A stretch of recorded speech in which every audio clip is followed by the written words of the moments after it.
అండి, welcome to my channel. ఇదైతే శనివారం లాగు అంటే ఈరోజే. సో నేనైతే సప్త శనివారాల పూజలు స్టార్ట్ చేశాను కదా, ఇదైతే 3వ శనివారం పూజ అండి.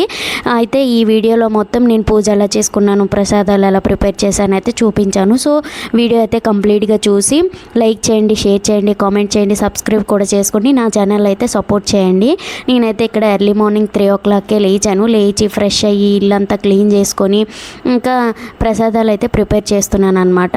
ముందుగా అయితే పరమాన్నం, నెక్స్ట్ పులిహోరకి అయితే అటువైపు రైస్, ఇటువైపు కూడా రైసే పెట్టేశాను.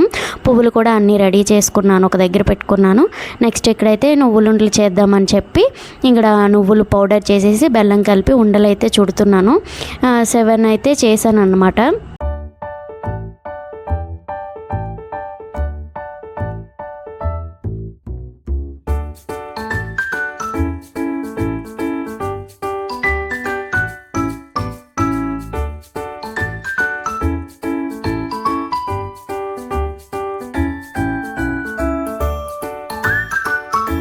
సో ఇక్కడైతే రైస్ కూడా ఉడికిపోయింది, అదైతే వార్చేసాను. పరమాన్నం అయిపోయింది, అదైతే ఆఫ్ చేస్తాను. ఇక నువ్వులు లడ్డూలు అయితే చేస్తున్నాను అనమాట.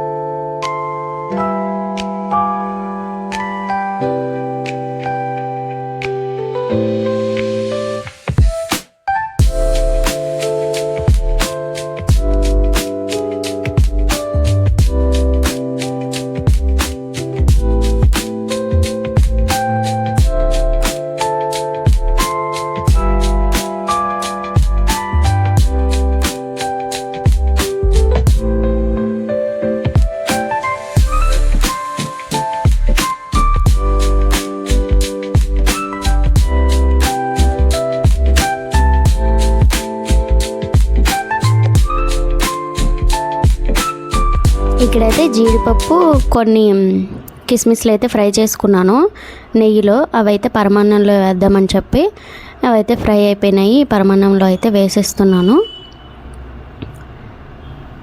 ఇక్కడైతే కొన్ని ఉంచాను, ఇవైతే దద్దోజనంలో వేద్దామని చెప్పి ఉంచాను అనమాట. దద్దోజనానికి పోపు పెట్టుకున్నాను, పక్కనైతే పరమాన్నం అయితే కలిపేస్తున్నాను. చూడడానికి చాలా బాగా వచ్చింది కదా, టేస్ట్ అయితే చూడకూడదు. సో ఇదైతే పాలతో చేసిన పరమాన్నం అన్నమాట. ప్రసాదం అయితే రెడీ అయిపోయింది. ఇక్కడ దద్దోజనం కోసం అయితే కరివేపాకు, కొన్ని పోపులు, ఎండుమిర్చి, ఇంకా అవి మిగిల్చాను కదా కాజు, అవైతే మొత్తం ఫ్రై అయినాక ముందుగానైతే నేను పెరుగు, అన్నం కలిపేసుకున్నాను. కొంచెం సాల్ట్ వేసుకొని దానిలో ఈ పోపు అయితే వేసేస్తాను అనమాట బాగా ఫ్రై అయినాక.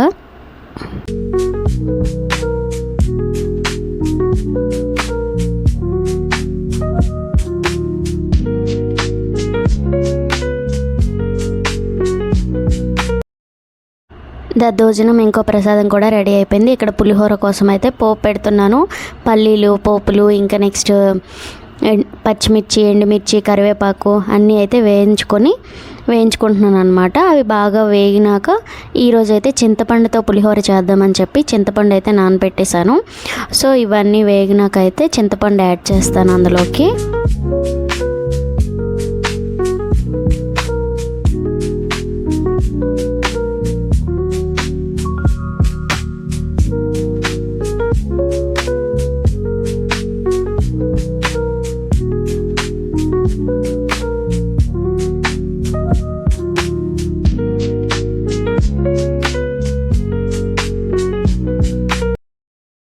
చింతపండు అయితే యాడ్ చేసేసాను కదా, చింతపండు యాడ్ చేసినాక ఇంకా అందులోనే పసుపు, సాల్ట్ అయితే సరిపడినంత వేసుకున్నాను. ఇంకా రైస్ ముందుగానే చల్లారి పెట్టుకున్నాను, ఆ రైస్లో ఇదంతా అయితే కలిపేసుకున్నాను. చింతపండు వేసినాక ఆయిల్ మొత్తం పైకి తేలినంత వరకు ఆ తాలింపు అయితే బాగా ఉడకాలన్నమాట. ఆయిల్ అంతా పైకి తేలినప్పుడు అప్పుడు అదైతే పేస్ట్లా రెడీ అవుతుంది. దాన్ని మనం రైస్లో కలిపేసుకుంటే సరిపోద్ది. చింతపండు పులిహోర అయితే రెడీ అయిపోద్ది అనమాట.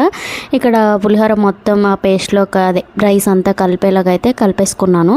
ఇంకా ఈ ప్రసాదం కూడా రెడీ అయిపోయింది అన్నమాట. ఇంకా ప్రసాదాలన్నీ రెడీ అయిపోయాయి. నెక్స్ట్ ఇంకా పూజ కోసం కావాల్సినవన్నీ రెడీ చేసుకుంటున్నాను అనమాట.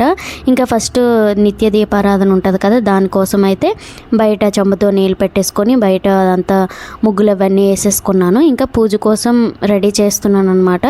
అన్నీ ఒక్క దగ్గరనే పెట్టుకొని ఇంకా కూర్చొని ఇంకా అన్నీ రెడీ చేసేసుకుంటున్నాను. ఇంకా పదే పదే లేవకుండా ఇంకా భక్తులు ఇంకా అందులో నెయ్యి అన్నీ ఇంకా దీపాలు కావాల్సినవి పూజకి ప్రసాదాలు అన్నీ రెడీగా పెట్టుకొని ఇంకా అక్కడైతే కూర్చొని ఇంకా ప్రశాంతంగా ఒకటి తర్వాత ఒకటి మంచిగా చేసుకోవచ్చు, అలంకరణ కూడా బాగా చేయొచ్చు అని చెప్పి చేసుకుంటున్నాను అనమాట.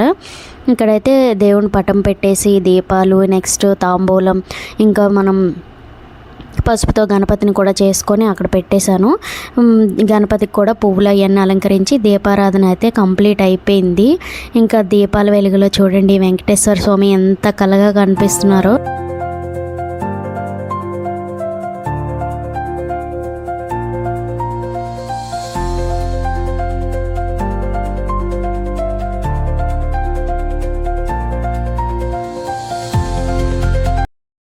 దీపారాధన కంప్లీట్ అయినాక ధూపం వేసుకొని బుక్ చదవదామని చెప్పి కూర్చున్నాను. ఇంక నేను కూర్చున్నానో లేదో మా బాబు అయితే లేచాడు. వాళ్ళ డాడీ దగ్గరికి వెళ్ళట్లేదు అనమాట, మా అమ్మ ఏదో చేసేస్తుందని చెప్పి. సో వాడు నేను కూర్చొని అయితే ఆ బుక్ కంప్లీట్ చేసాము.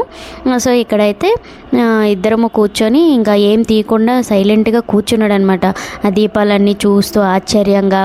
ఇంకా అలాగైతే పూజ అయితే కంప్లీట్ అయిపోయింది. Thanks for watching. సబ్స్క్రైబ్.